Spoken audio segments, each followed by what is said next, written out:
चतुर्थ स्कंध अध्याय 25 पुरंजनोपाख्यान का प्रारंभ। श्री मैत्रेय जी कहते हैं, विदुर जी, इस प्रकार भगवान शंकर ने प्रचेताओं को उपदेश दिया। फिर प्रचेताओं ने शंकर जी की बड़े भक्तिभाव से पूजा की। इसके पश्चात वे उन राजकुमारों के सामने ही अंतर्धान हो गए। सब के सब प्रचेता जल में खड़े रहकर भगवान रुद्र के बताए स्तोत्र का जप करते हुए 10,000 वर्ष तक तपस्या करते रहे।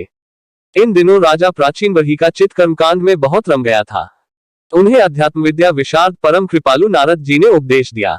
उन्होंने कहा कि राजन, इन कर्मों के द्वारा तुम अपना कौन सा कल्याण करना चाहते हो? दैख के अत्यांतिक नाश और परमानंद की प्राप्ति का नाम कल्याण है, वह तो कर्मों से नहीं मिलता। राजा ने कहा, महाभाग नारद जी, मेरी बुद्धि कर्म में फंसी हुई है, इसलिए मुझे परम कल्याण का कोई पता नहीं है। आप मुझे विशुद्ध ज्ञान का उपदेश दीजिए, जिससे मैं कर्म बंधन से छूट जाऊं।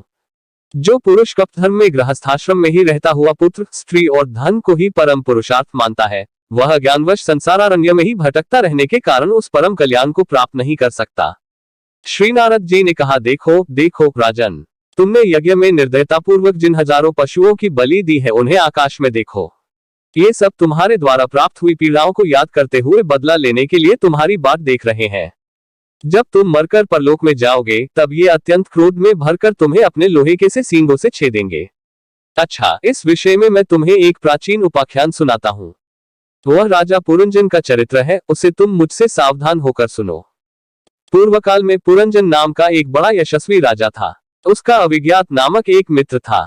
कोई भी उसकी चेष्टाओं को समझ नहीं सकता था। राजा पुरंजन अपने रहने योग्य स्थान की खोज में सारी पृथ्वी में घूमा, फिर भी जब उसे कोई अनुरूप स्थान न मिला, तब वह कुछ उदास सा हो गया। उसे तरह तरह के भोगों की लालसा थी। उन्हें भोगने के लिए उसने संसार में जितने नगर देखे, उनमें से कोई भी उसे ठीक न जचा। एक दिन उसने हिमालय के दक्षिण तटवर्ती शिखरों पर कर्मभूमि भारतखंड में एक 9 द्वारों का नगर देखा। वह सब प्रकार के सुलक्षणों से संपन्न था। सब ओर से परकोटों, बगीचों, अटारियों, खायों, झरोखों और राजद्वारों से सुशोभित था और सोने, चांदी तथा लोहे के शिखरों वाले विशाल भवनों से खचाखच भरा था। उसके महलों की फर्शें नीलम, स्फटिक, वैदूर्य, मोती, पन्ने और लालों की बनी हुई थी। अपनी कांति के कारण वह नागू की राजधानी भोगवतीपुरी के समान जान पड़ता था। उसमें जहां तहां अनेकों सभा भवन, चौराहे, सड़कें, क्रीड़ा भवन, बाजार, विश्राम स्थान, ध्वजा, पताकाएं और मूंगे के चबूतरे सुशोभित थे। उस नगर के बाहर दिव्य वृक्ष और लताओं से पूर्ण एक सुंदर बाग था। उसके बीच में एक सरोवर सुशोभित था। उसके आसपास अनेकों पक्षी भांति भांति की बोली बोल रहे थे तथा भौरे गुंजार कर रहे थे। सरोवर के तट पर जो वृक्ष थे, उनकी डालियां और पत्ते शीतल झरनों के जलकणों से मिली हुई वासंती वायु के झरोकों से हिल रहे थे और इस प्रकार वे तटवर्ती भूमि की शोभा बढ़ा रहे थे। वहां के वन्य पशु भी मुनिजनोचित अहिंसादी व्रतों का पालन करने वाले थे, इसलिए उनसे किसी को कोई कष्ट नहीं पहुंचता था। वहां बार बार जो कोकिल की कुहू ध्वनि होती थी, उससे मार्ग में चलने वाले बटोहियों को ऐसा भ्रम होता था, मानो यह बगीचा विश्राम करने के लिए उन्हें बुला रहा है। राजा पुरंजन ने उस अद्भुत वन में घूमते घूमते एक सुंदरी को आते देखा, जो अकस्मात उधर चली आई थी। उसके साथ 10 सेवक थे, जिनमें से प्रत्येक 100 नायिकाओं का पति था। एक 5 फन वाला सांप उसका द्वारपाल था, वही उसकी सब ओर से रक्षा करता था। वह सुंदरी भोली भाली किशोरी थी और विवाह के लिए श्रेष्ठ पुरुष की खोज में थी। उसकी नासिका, दंतपंक्ति, कपोल और मुख बहुत सुंदर थे। उसके समान कानों में कुंडल झिलमिला रहे थे। उसका रंग सांवला था। कटी प्रदेश सुंदर था। वह पीले रंग की साड़ी और सोने की करधनी पहने हुए थी तथा चलते समय चरणों से नूपुरों की झनकार करती जाती थी। अधिक क्या, वह साक्षात कोई दे जान पड़ती थी। वह गजगामिनी बाला किशोरावस्था की सूचना देने वाले अपने गोल गोल समान और परस्पर सटे हुए स्तनों को लज्जावश बार बार अंचल से ढकती जाती थी। उसकी प्रेम से मटकती भौं और प्रेमपूर्ण तिरछी चितवन के बाण से घायल होकर वीर पुरंजन ने लज्जायुक्त मुस्कान से और भी सुंदर लगने वाली उस देवी से मधुर वाणी में कहा, कमल दलोचने, मुझे बताओ तुम कौन हो, किसकी कन्या हो? साध्वी, इस समय आ कहां से रही हो? भीरू, इस पुरी के समीप तुम क्या करना चाहती हो? शुभ्रू, तुम्हारे साथ इस 11वें महान शूरवीर से संचालित ये 10 सेवक कौन है और ये सहेलियां तथा तुम्हारे आगे चलने वाला यह सर्प कौन है? सुंदरी, तुम साक्षात लज्जा देवी हो अथवा उमा, रमा और ब्राह्मणी में से कोई हो? यहाँ वन में मुनियों की तरह एकांतवास करके क्या अपने पतिदेव को खोज रही हो? तुम्हारे प्राणनाथ तो तुम उनके चरणों की कामना करती हो, इतने से ही पूर्ण काम हो जाएंगे। अच्छा, यदि तुम साक्षात कमला देवी हो, तुम्हारे हाथ का कीड़ाकमल कहाँ गिर गया? सुभगे, तुम इनमें से कोई हो नहीं, क्योंकि तुम्हारे चरण पृथ्वी का स्पर्श कर रहे हैं। अच्छा, यदि तुम कोई मानवी ही हो तो लक्ष्मी जी जिस प्रकार भगवान विष्णु के साथ वैकुंठ की शोभा बाती है, उसी प्रकार तुम मेरे साथ इस श्रेष्ठ पुरी को अलंकृत करो। देखो, मैं बड़ा ही वीर और पराक्रमी हूँ, परंतु आज तुम्हारे कटाक्षों ने मेरे मन को बेकाबू कर दिया है। तुम्हारी लजीली और रतिकाम से भरी मुस्कान के साथ भौहों के संकेत पाकर यह शक्तिशाली कामदेव मुझे पीड़ित कर रहा है। इसलिए सुंदरी, अब तुम्हें मुझ पर कृपा करनी चाहिए। शुचिस्मिते, सुंदर भौहें और सुघड़ नेत्रों से सुशोभित तुम्हारा मुखारविंद इन लंबी लंबी काली अलकावलियों से घिरा हुआ है। तुम्हारे मुख से निकले हुए वाक्य बड़े ही मीठे और मन हरने वाले हैं, परंतु वह मुख तो लाज के मारे मेरी ओर होता ही नहीं। जरा ऊंचा करके अपने उस सुंदर मुखड़े का मुझे दर्शन तो कराओ।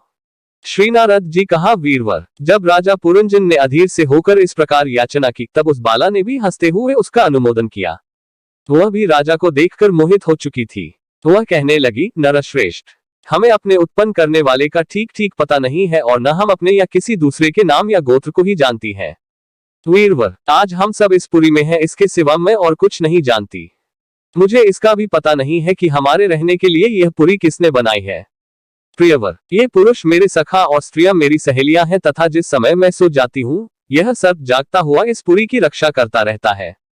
शत्रुघ्न, आप यहाँ पधारे, यह मेरे लिए सौभाग्य की बात है। आपका मंगल हो। आपको विषय भोगों की इच्छा है, उसकी पूर्ति के लिए मैं अपने साथियों सहित सभी प्रकार के भोग प्रस्तुत करती रहूंगी। प्रभु, इस 9 द्वारों वाली पुरी में मेरे प्रस्तुत किए हुए इच्छित भोगों को भोगते हुए आप सैकड़ों वर्षों तक निवास कीजिए। भला आपको छोड़कर मैं और किसके साथ रमण करूंगी। दूसरे लोग तो न रति सुख को जानते हैं, न विहित भोगों को ही भोगते हैं, न परलोक का ही विचार करते हैं और न कल क्या होगा इसका ही ध्यान रखते हैं, अतएव पशुतुल्य है। अहो, इस लोक में गृहस्थाश्रम में ही धर्म, अर्थ, काम, संतान सुख, मोक्ष, सुयश और स्वर्गादि दिव्य लोकों की प्राप्ति हो सकती है। संसार त्यागी यतिजन तो इन सब की कल्पना भी नहीं कर सकते।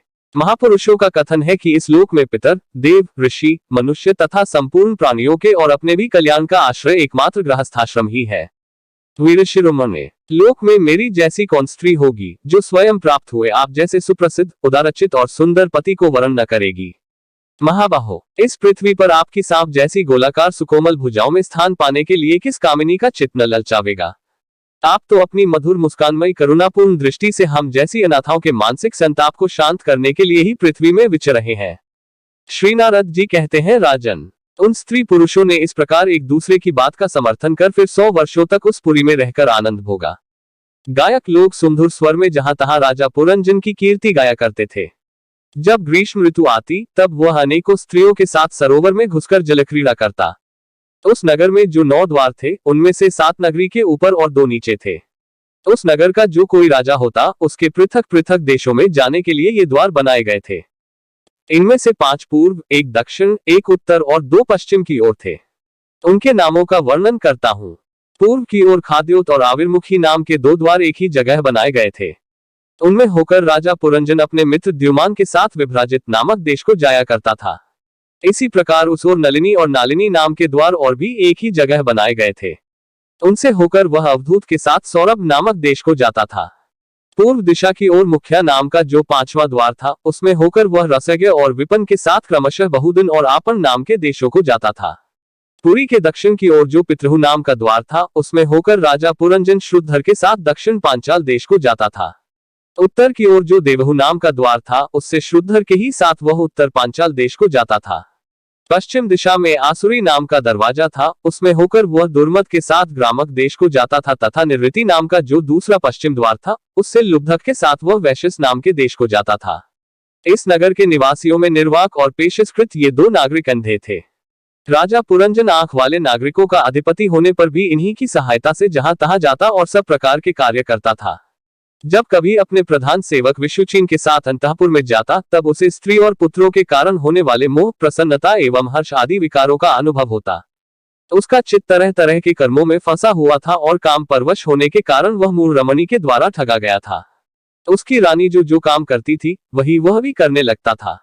वह जब मद्यपान करती, तब वह भी मदिरा पीता और मद से उन्मत्त हो जाता था। जब वह भोजन करती, तब आप भी वही वस्तु चबाने लगता था। इसी प्रकार कभी उसके गाने पर गाने लगता, रोने पर रोने लगता, हंसने पर हंसने लगता और बोलने पर बोलने लगता। वह दौड़ती तो आप भी दौड़ने लगता, खड़ी होती तो आप भी खड़ा हो जाता, सोती तो आप भी उसी के साथ सो जाता और बैठती तो आप भी बैठ जाता। कभी वह सुनने लगती तो आप भी सुनने लगता, देखती तो देखने लगता, सूंघती तो सूंघने लगता और किसी चीज को छूती तो आप भी छूने लगता। कभी उसकी प्रिया शोकाकुल होती तो आप भी अत्यंत दीन के समान व्याकुल हो जाता, जब वह प्रसन्न होती आप भी प्रसन्न हो जाता और उसके आनंदित होने पर आप भी आनंदित हो जाता। इस प्रकार राजा पुरंजन अपनी सुंदरी रानी के द्वारा ठगा गया।